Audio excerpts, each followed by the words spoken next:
हमारी एक प्रिविलेज होती है कि हम किसी भी ऑफिशियल ऑफिसर को हम बुला सकते हैं, उसको अकाउंटेबल बना सकते हैं। हमारे पास कोई पावर्स, मतलब कि सिंध के जो भी मुंतखब नुमाइंदे हैं वो सारे एक तरफ और एक मेयर एक तरफ, हमें ये कबूल नहीं है। ये कबूल नहीं है। पर ये भी फरमाइएगा कि 13 तारीख को जो स्ट्राइक हो रही है उस पर तो वाज़े तौर पे कह दिया है कि पीपल्स पार्टी के जो हल्के हैं वो वहाँ पे खोल के रखेंगे और मुत्तहदा कौमी मूवमेंट के जो हल्के हैं वो वहाँ पे खोल के रखेंगे, स्ट्राइक नहीं होने देंगे, गाड़ियाँ चलने देंगे। ये क्या जंग की फिजा नहीं नज़र आ रही है एक सूबे में आपको?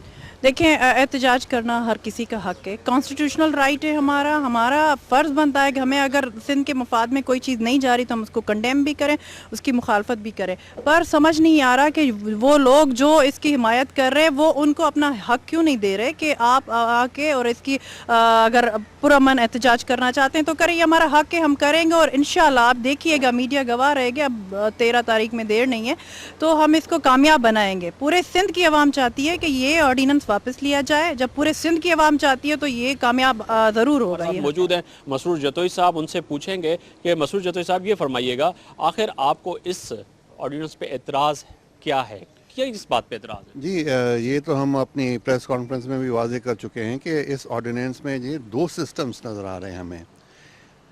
आपके 18 अजला एक साइड पे और 5 अजला दूसरी साइड पे, और जिस हिसाब से इस में तकसीम की गई है पावर्स की, वो भी आपके सामने इस ऑर्डिनेंस के सामने है। तो इससे तो बात बिल्कुल वाज़े तौर पे नज़र आती है कि ये ऑर्डिनेंस जो है ये सिंध को 2 हिस्सों में तकसीम कर रहा है इंतज़ामी बुनियादों के ऊपर। और सिंध की अवाम ये नहीं चाहती कि सिंध में जो है किसी किस्म के 2 हिस्से हों। हम ये चाहते हैं कि सिंध एक है तो निज़ाम भी एक होना चाहिए।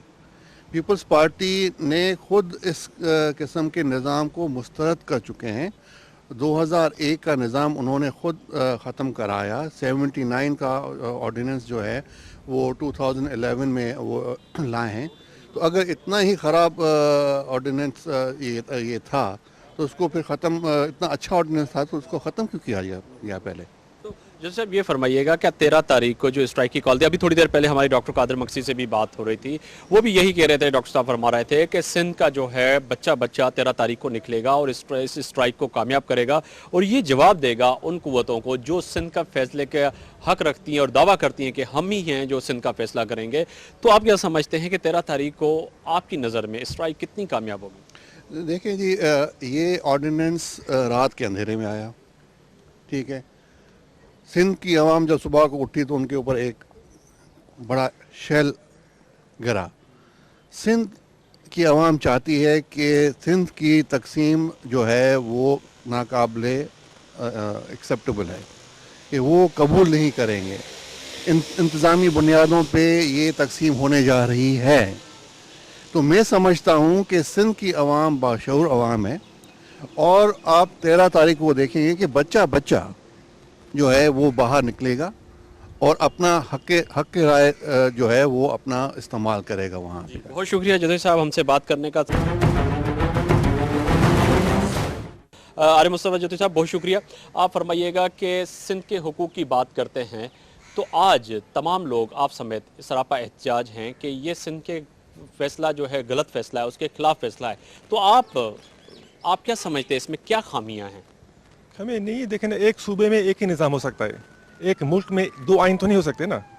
तो अगर एक सूबे की बात कर रहे हैं, एक सूबे में या अगर कोई लोग डिस्ट्रिक्ट लेवल तक हम ये गवर्नमेंट ला रहे हैं तो एक ही निज़ाम हो सकता है ना। ये क्या है कि कराची में एक सिस्टम कुछ और है, अंदरूनी सिंध में कुछ और है, ये तो मुमकिन ही नहीं है। हम कैसे उसको अलाउ कर सकते हैं? आप देखेंगे कि 13 तारीख को लोग निकलेंगे सड़क पर, दुकानें बंद होंगे, ट्रांसपोर्ट नहीं चलेगा। क्यों? क्योंकि दिल में दुख है ना, इसलिए लोग अपना दिल का इज़हार करेंगे 13 तारीख को। असेंबली में आप किन किन नुक्तों पे अपोजिशन करेंगे? देखिए, इसमें वही बात है कि एक सिस्टम में दो मुख्तलिफ निज़ाम रखे हुए हैं एक ही बिल में। नंबर 1, ये हम ये बहस करेंगे कि ये गलत है ना। सबसे पहली बात, अगर हम सिंध में रहते हैं तो हम सिंध नहीं है। नंबर 2, कि ये पावर्स जो चंद ये मेट्रोपॉलिटन कॉरपोरेशन को दिए गए हैं वो भी गलत हैं। अगर मेयर को 1-2 पावर दिए गए हैं जो किसी को चेयरमैन के पास नहीं है, जो डिस्ट्रिक्ट का चेयरमैन होगा, क्यों नहीं? हमको बताएं। पीपल्स पार्टी वालों ने ये बिल पेश बना के पेश किया, अब इस सबमिट करेंगे असेंबली के अंदर, तो हमको बताएं ना। कि ये मेयर इतना काबिल है कि उसको इतने सारे पावर दे रहे हैं, और ये जो चेयरमैन होगा डिस्ट्रिक्ट का वो इतना काबिल नहीं है कि उसको वही पावर नहीं दे सकते? क्यों? मेजॉरिटी मुत्तहदा कम्युनिस्ट पीपल्स पार्टी में की है इस वक्त असेंबली में, दोनों की। अगर इस पे बात होती है और कहा जाता है और बिल मंजूर हो जाता है, फिर क्या होगा सर? देखिए, फिर आवाम का फैसला होगा, आम इंतखाबात का करीब है, फिर पता चलेगा कि आवाम का क्या समझती है इस बिल के हवाले से।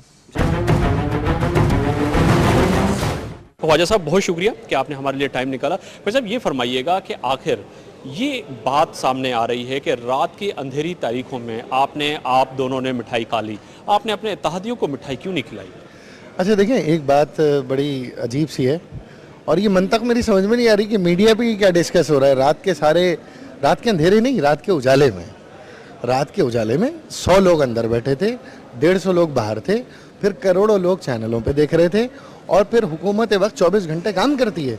ये किसी 2-4 पागलों की वजह से क्या रात के अंधेरे में काम करना बंद कर दें? हमने पूरे रात के उजाले में पूरे मीडिया को, आपको ऑन बोर्ड लेके रखा है और तमाम इश्यूज़ पाकिस्तान के अवाम के सामने रखे हैं। जिस वक्त हम मुत्तफ़िक हो गए, पाकिस्तान पीपल्स पार्टी और मुत्तहिदा कौमी मूवमेंट, वहाँ पे ऑर्डिनेंस साइन कर दिया। इससे पहले भी तो ऑर्डिनेंस रात के 1 बजे आया था, उस वक्त भी बड़ी बड़ी दावतें हुई थी। उस वक्त किधर सो रहे थे सारे के सारे सिंध के ठेकेदार? आज हम ये समझते हैं कि पाकिस्तान पीपल्स पार्टी कई सालों से सिंध का मुकदमा लड़ती आई है, सिंध का मैंडेट रखती है। हम उसे सिंध की सबसे बड़ी जमात, हम नहीं पूरी दुनिया मानती है।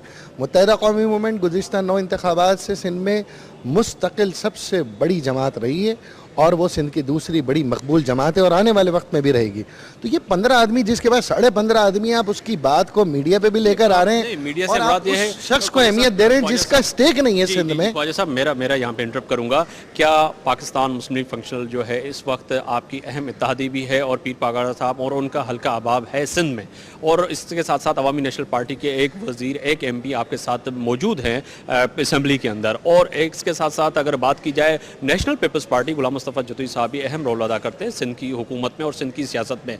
आपका इशारा उन नामनियात जिसका करते हैं कि वो लोग जो सिंध को तकसीम करना चाहते हैं, सिंध की बात को तोड़ना चाहते हैं। आप हमेशा जब बात करते हैं तो आप तो सिंध की बात करते हैं, तो ये इशारा किस तरफ है तमाम रहनुमाओं का आपका? फंक्शनल लीग पीर पगारा साहब की जमहूरी पॉलिटिकल पार्टी है, असेंबली में उनके नुमाइंदे मौजूद हैं, अवामी नेशनल पार्टी के नुमाइंदे मौजूद हैं, NPP के नुमाइंदे मौजूद हैं, और हमारे जतोई साहब से, पीर पगारा साहब से, असमद यार वली साहब से जमहूरी रवाबित हैं, और ये इनका हक है कि ऑर्डिनेंस आने के बाद इनकी ये नाराज़गी बजा है पीपल्स पार्टी से कि अगर इनको एतमाद में नहीं लिया गया। लेकिन हमें पीपल्स पार्टी ने, आपसे भी नाराज़ नहीं, हमसे यूँ नाराज़ नहीं है कि मुज़ाकरात की टेबल पे पीपल्स पार्टी ने सबको लेके बैठना था, वो किसी भी चैनल पे उन्होंने आज तक नहीं। सियासी रहनुमा इसको मानते हैं ये गलती है पीपल्स पार्टी की? पीपल्स पार्टी ने हमें भरपूर यकीन दिलाया कि उनके मुज़ाकरात हमेशा इनसे होते रहें, और बल्दियाती निज़ाम आज से तो नहीं है कि आपको नहीं पता 4 साल से हम इस बल्दियाती निज़ाम के ऊपर बात कर रहे हैं।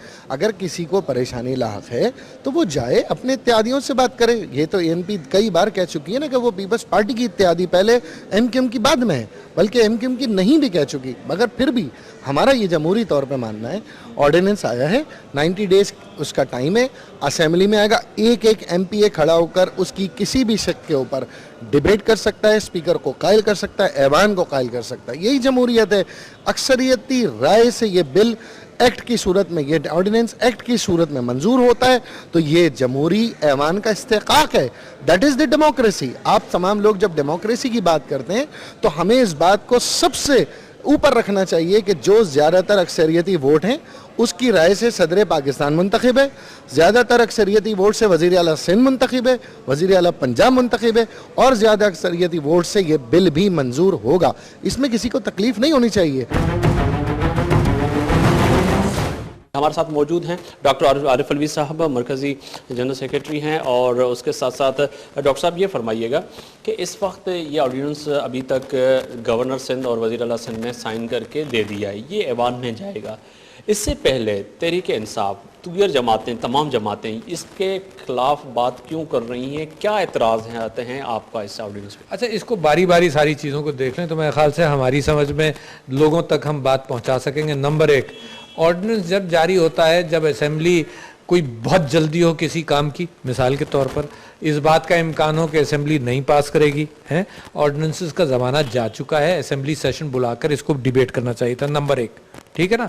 नंबर 2 ये कि ये 4 साल किसी जमहूरी हुकूमत ने आज तक बल्दियाती इंतखाबात नहीं कराए हैं, और इस हुकूमत ने भी, कोalition गवर्नमेंट ने भी सारे पाकिस्तान में बल्दियाती इंतखाबात नहीं कराए, ठीक है ना।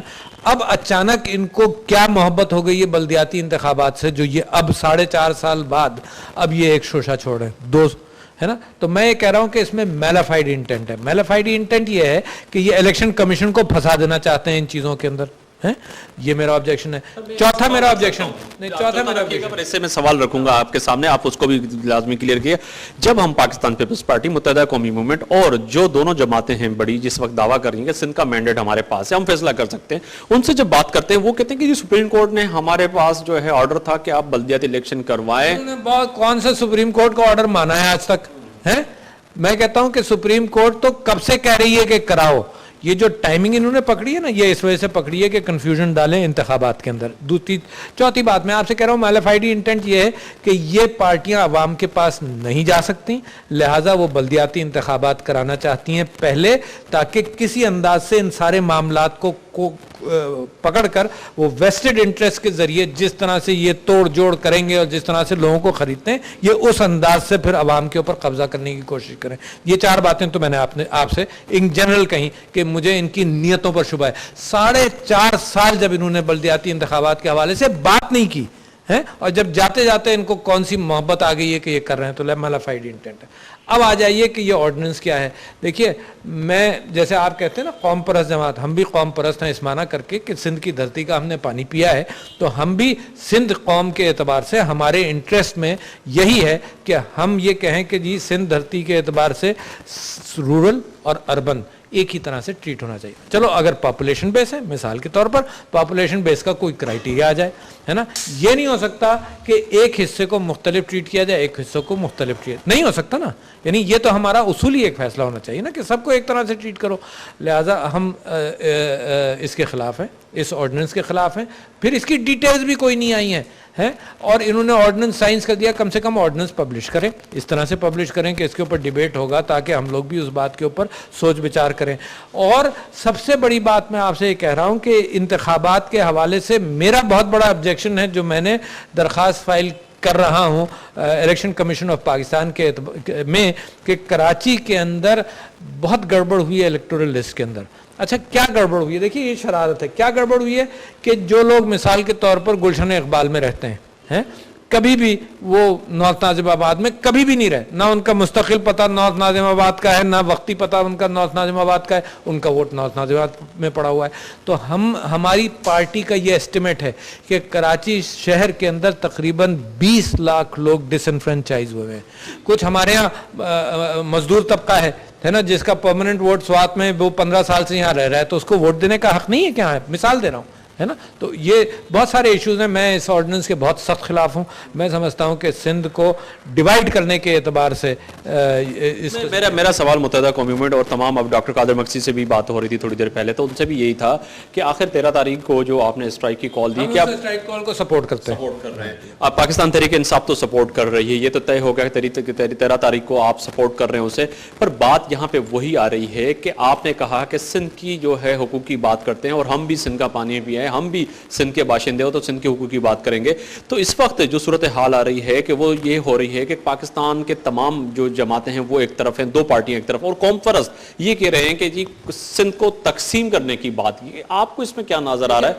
हमारे भाई कौम परस्त और सिंध के लोग जो है ना, जो सिंधी स्पीकिंग लोग हैं, हमारे सिंधी स्पीकिंग भाइयों को ये खतरा रहता है, और इन्हीं चीज़ों से ख़तरा महसूस होता है कि उनको आहिस्ता आहिस्ता आइसोलेट किया जा रहा है। एक तो हमारा सिंध का आदमी इतना फराह दिल था कि जब मेरे वालिदैन मिसाल के तौर पर हिजरत करके आए, दिल खोल कर उनको वेलकम किया है, और यहाँ पर हम रह रहे हैं, और बिल्कुल यानी इस धरती ने हमें बहुत कुछ दिया है। तो हमारा फ़र्ज़ बनता है कि जो हमारे अंसार थे या हमारे सिंधी भाई थे जिन्होंने हमें वेलकम किया, अगर उनको मिसगिविंग्स हैं किसी मामले में, तो हम उनको हल करें, हम उनको हैंडल करें, ना कि ये कि जिद करके कोई काम करा जाए। डॉक्टर साहब, क्या ये तय नहीं है कि जब असेंबली में ये लेके जाएंगे, असेंबली में जा रहा है और असेंबली में तमाम जमात